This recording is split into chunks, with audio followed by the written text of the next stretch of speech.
예, 안녕하십니까. 저 한국해양진흥공사의 항만물류금융팀장 이상석이라고 합니다. 오늘 이 자리에 저희 은사님이신 김윤영 교수님도 이렇게 같이 참석하게 되는데요. 굉장히 좀 뜻깊은 자리라고 생각을 하고 있습니다.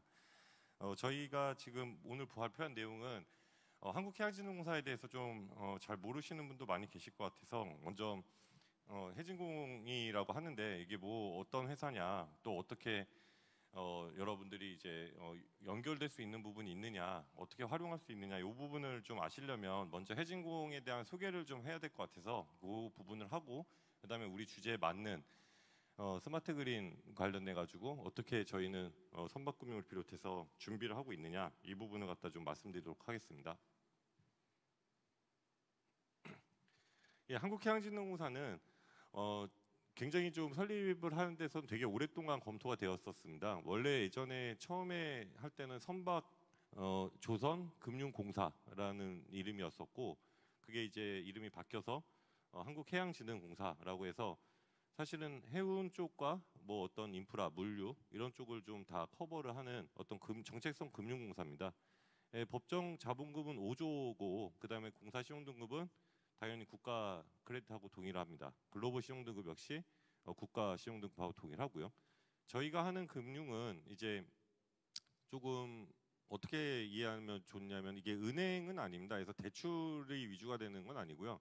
투자하고 보증 사업을 주로 합니다. 그래서 뭐 보증이라고 하면은 뭐 신용 보증, 신보라던가 기보 뭐 이렇게 해가지고 보시면 돼요. 주택 도시 뭐 보증공사 뭐 이런 형태로 보시면 될 것 같고, 투자는 조금 이제 뭐 산업은행에서 하는 투자 뭐 이렇게 보시면 될 것 같습니다. 그리고 혹시나 해진공을 좀 이쪽 업에서 들어보셨다면은 HMM 관련해 가지고 좀 많이 보셨을 것 같아요. 산업은행하고 해양진흥공사가 뭐 대주주인데 뭐 이걸 매각을 하고 뭐 이런 내용들의 기사들에 통해 가지고 좀 많이 보셨을 것 같습니다. 또 항만공사 BPA나 IPA, UPA, YGPA의 이제 대주주로 있습니다.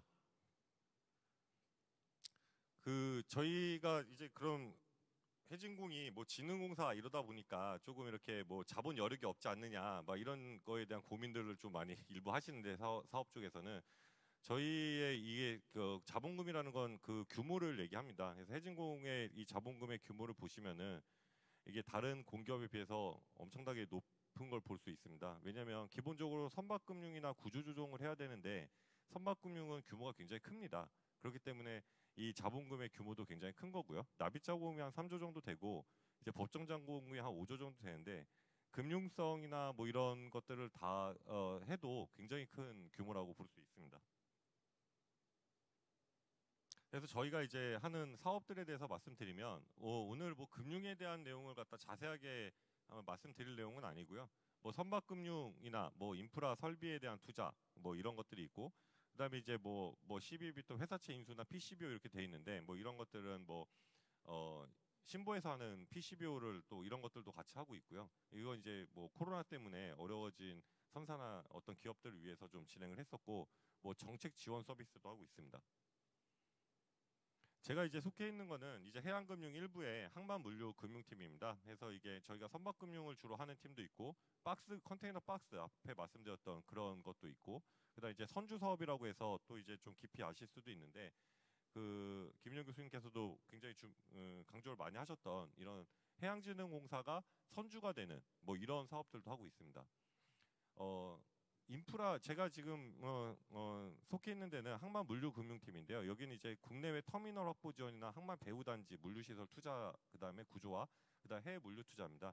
이게 왜 중요하냐면, 아까 앞에서 이영혁 부장이 잠깐 얘기했던 TTI 같은 경우에 한진해운이 TTI가 있었을 때도 이런 물량 이제 공급망 이슈들이 좀 있었습니다. 그때 이제 채선 기간도 굉장히 길었고, 당연히 이제 선박들도 많이 떠 있었는데, 그때는 한진해운이 그 롱비치의 TTI의 주주였기 때문에 한진해운의 물량을 갖다 먼저 내렸어요.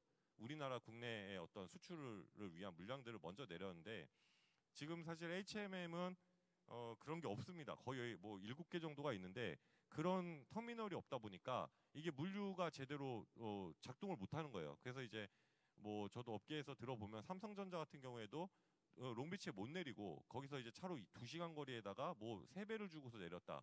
삼성전자가 그럴진데 나머지 기업들은 내릴 수가 없는 거죠, 미국에. 그러다 보니까 뭐 그 위에서 배에서 그냥 실려 있고, 그럼 수출 안 되고 계속 공급망 이슈가 발생을 한 겁니다.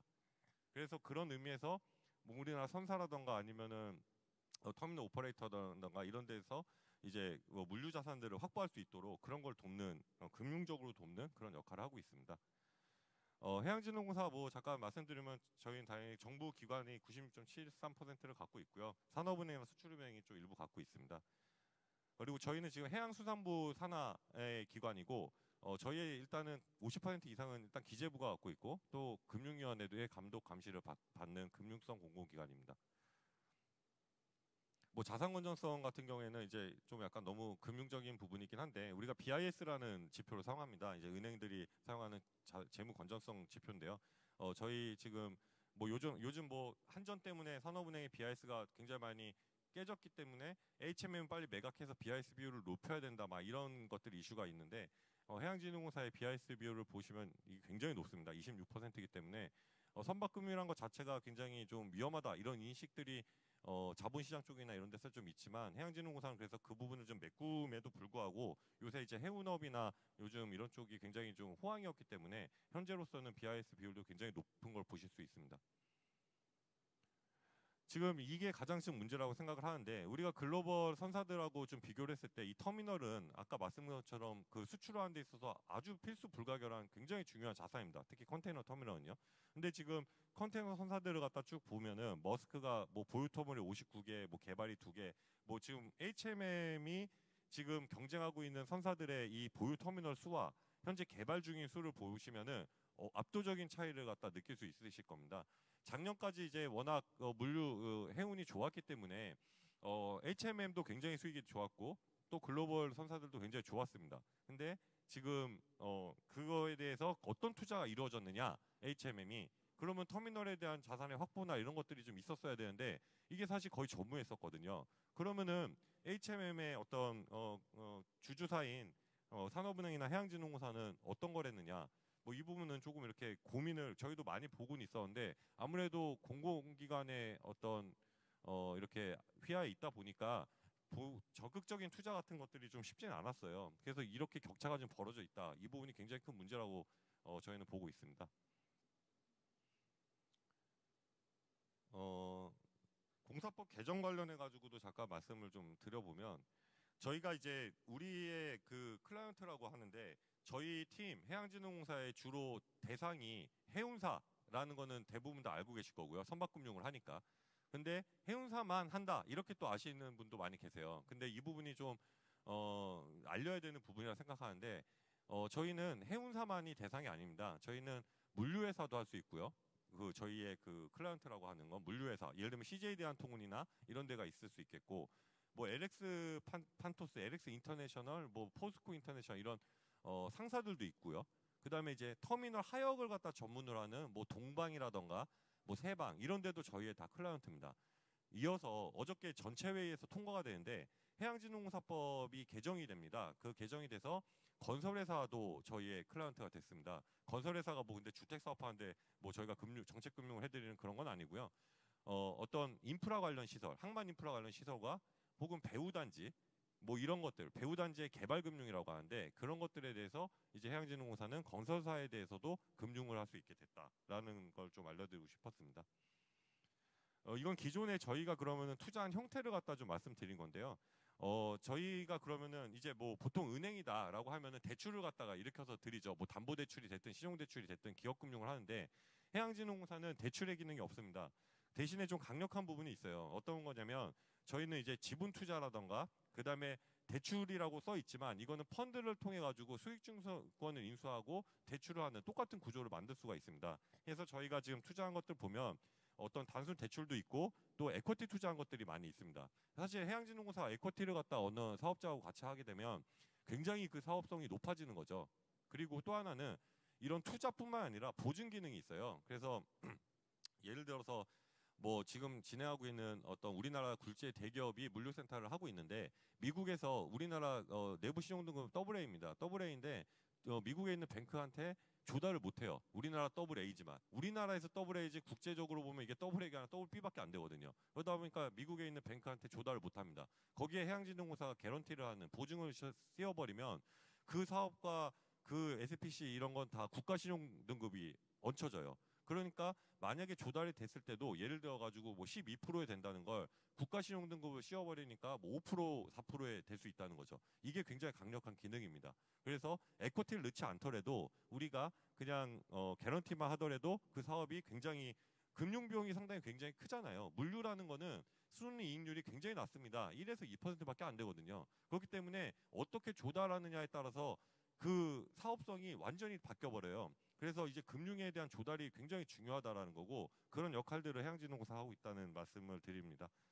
그리고 또 에셋에 대한 부분인데요. 여기서 쭉 이렇게 뭐 나중에 여러 가지가 쓰여 있긴 한데 저희가 뭐 말레이시아라던가 싱가포르의 어떤 크로스보더 딜이라던가 뭐 M&A 아니면은 조인트 벤처 뭐에 대한 투자 혹은 뭐 단순 PF 이런 금융들을 다 하고 있습니다. 그게 이제 일반적으로 금융기관 같은 경우에는 PF 하는 부서가 있고 M&A 하는 부서가 있고 뭐 이렇게 쭉 다 나눠져 있는데 해양진흥공사는 그 자산이 인프라성이다 혹은 물류다라고 하면은 저희 팀에서 그 방식의 M&A가 됐든 뭐 그냥 단순 PF를 하든 거든 아니면 크로스보더 딜이 됐든 뭐 그런 거를 갖다 저희 팀이 다 해버리거든요. 그런 부분에 대해서는 상당히 좀 같이 일하시는 것도 편하시지 않을까 생각이 들고 있습니다. 기존 이제 주요 투자 자산인데요. 부산 신항에 대한 터미널 지분 이게 HPNT인데 HPNT에 대해서는 에코티 투자를 했던 내용이고요. 이건 다 PSA하고 HMM 같이 들어가 있는 그런 터미널입니다.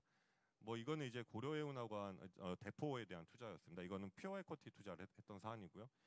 이거는 이제 싱가포르 PSA하고 같이 버처 터미널이라고 하는데 그걸 이제 JV로 투자한 그런 사안입니다. 이건 이제 한진하고 인천의 그 배우단지 물류센터입니다. 이거를 갖다가 이제 투자한 사안이고요.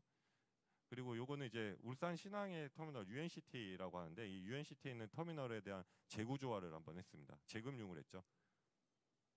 그다음 이제 부산신항 인수금융에 대한 재금융 또 이것도 이제 한번 이것도 역시 HPNT인데 요거 어떤 기존의 어떤 차입비 굉장히 좀 조건이 부담스러워서 수익이 안 났기 때문에 이거를 재금융을 하면 리파이낸싱을 해가지고 그런 부분을 좀 완화시킨 그런 내용입니다. 그리고 이것도 이제 부산신항에 이제 동방이 한 물류센터 관련된 내용이고요. 이건 이제 장금하고 같이 하는 광양항 관련된 물류센터 투자 내용입니다. 그리고 요번에 최근에 했던 내용인데 이거는 이제 부산신항의 그 E-56 관련 GCT 관련해서 산업은행하고 저희가 반반씩 해가지고 장비 시설대 그 겐츄리 크레인 앞에 말씀드렸던 그런 걸 넣은 사업입니다. 예, 그리고 지금 현재 검토 중인 사업들인데요. 저희가 사람이 이제 저희 팀이 한 6명 정도가 되는데 상당히 많은 작업들을 하고 있습니다. 검토를 하고 있는데 뭐 대포도 있고 국내 해외도 있고 뭐 물류센터도 있고 터미널도 있고 굉장히 많습니다. 그래서 이런 것들을 갖다가 지금 쭉 진행을 하려고 하고 있고 시간이 별로 없으니까 해진공의 이런 거는 조금 혹시나 궁금하시면 나중에 저희한테 문의를 주시면 될 것 같고요. 지금 오늘 주제에 잘 맞는 스마트 그린 에너지 관련해 가지고 저희가 생각하는 걸 좀 말씀을 드리겠습니다.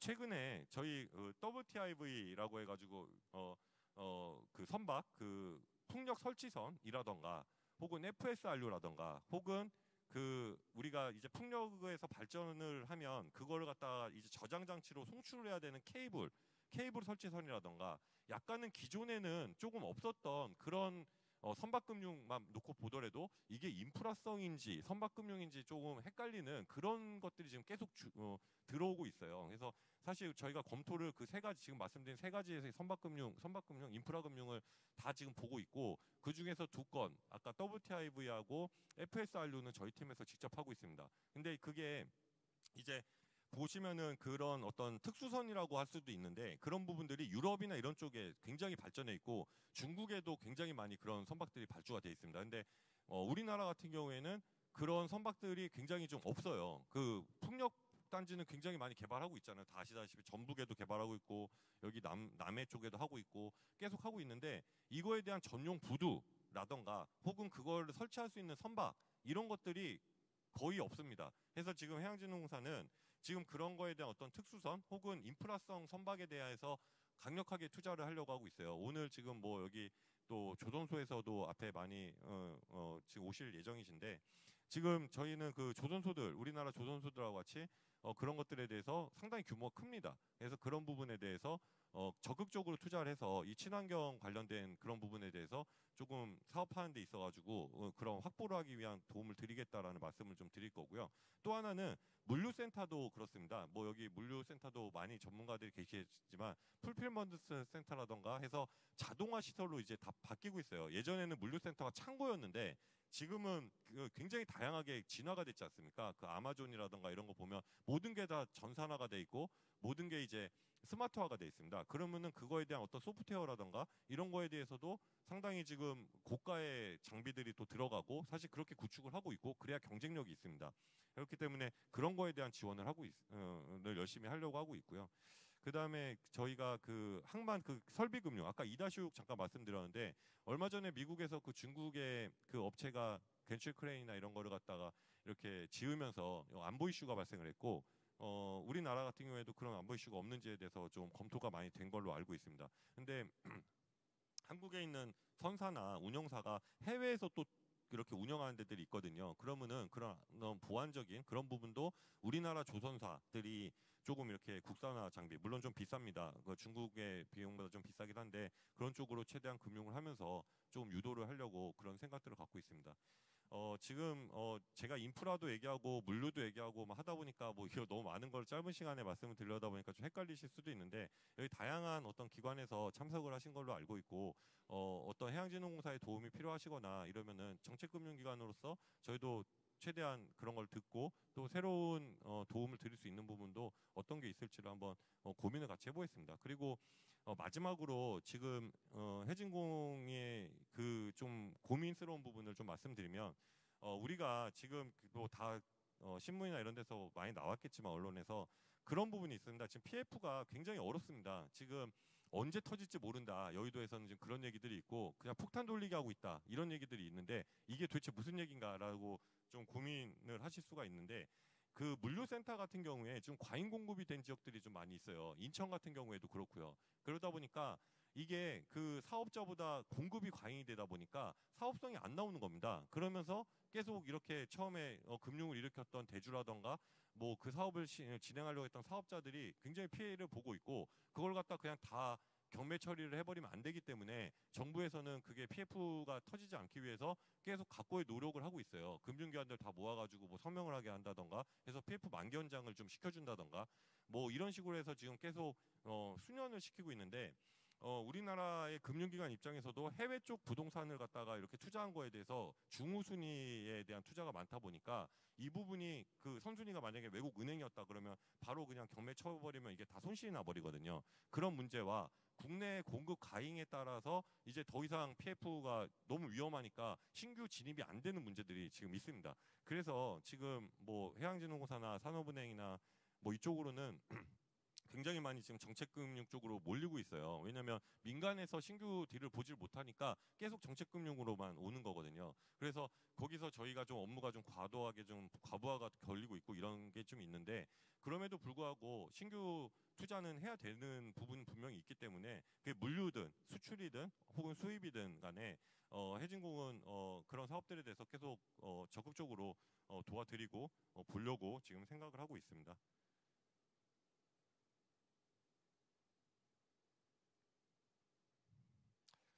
그 첫 번째로 지금 아까 건설금융이 된다고 했는데 저희가 첫 번째로 보는 사업이 이제 베트남 푸안탄에 있는 이거 롯데건설 사업입니다. 이것도 역시 물류센터인데요. 이 부분을 갖다가 지금 처음으로 하려고 하고 있고 이거 외에도 해외 쪽은 워낙 또 내용이 많기 때문에 할 게 많기 때문에 그렇게 하고 있습니다. 그리고 또 한 가지가 조금 아쉬운 게 이제 배후단지의 입주업체라던가 이런 데를 이렇게 보면은 굉장히 좀 소액들이 좀 필요한 그런 사업장들이 많이 있습니다. 그래서 그 소액들 물류회사라던가 뭐 운영사 같은 데서 뭐 10억, 8억 뭐 이렇게 뭐 필요한데 그런 걸 갖다 저희가 뭐 대출을 해주거나 이럴 수 있는 건 아니기 때문에 저희는 물류 펀드를 갖다가 조성을 하려고 하고 있습니다. 내년 초 정도에 아마 조성이 될 것 같은데 우리나라 이제 물류회사가 해외에서 물류센터를 갖다가 개발하거나 자산을 확보할 때 저희가 블라인드 펀드를 하나 만들어서 그거에 대해서 확보할 수 있는 자금을 갖다 지원하려고 합니다. 그리고 그거에 대한 어떤 우리가 투자 수익률 IRR라는데 그걸 굉장히 낮추고 한 10년 정도 운영을 잘하면 그걸 갖다가 다시 바이백해서 할 수 있는 그런 프로그램을 그런 펀드를 갖다 만드는 프로그램을 준비하고 있어요. 한 대략적으로 블라인드 펀드 규모 5천억 정도를 생각하고 있는데 4대 항만공사들이 좀 일부 참여를 한다면 조금 더 금액은 늘어날 수 있을 것 같습니다. 그래서 국내의 어떤 배후 단지의 어떤 조그만 금액이 필요한 부분이나 아니면 해외에 진출하는데 어떤 자산을 확보 못하고 맨날 임대만 해가지고 물류회사들이 진출하다 보니까 대기업도 그러거든요. 그러니까 이번에 물류대란 나면서 부동산 가격 오르니까 그냥 임대료로 다 빨려버리고 남는 거 하나도 없고 이런 상황이 계속 반복이 됐어요. 그래서 그런 거에 대한 물류자산 확보 이런 부분들도 사업성이나 어떤 신용 이런 것들을 보면 저희가 적극적으로 펀드를 통해서 지원을 할 계획이 있으니까요. 뭐 많은 관심을 가져주시고 뭐 혹시 궁금한 거 있으시면 언제든지 연락 주시면은 대응해 드리도록 하겠습니다. 이상 발표 마치겠습니다. 감사합니다.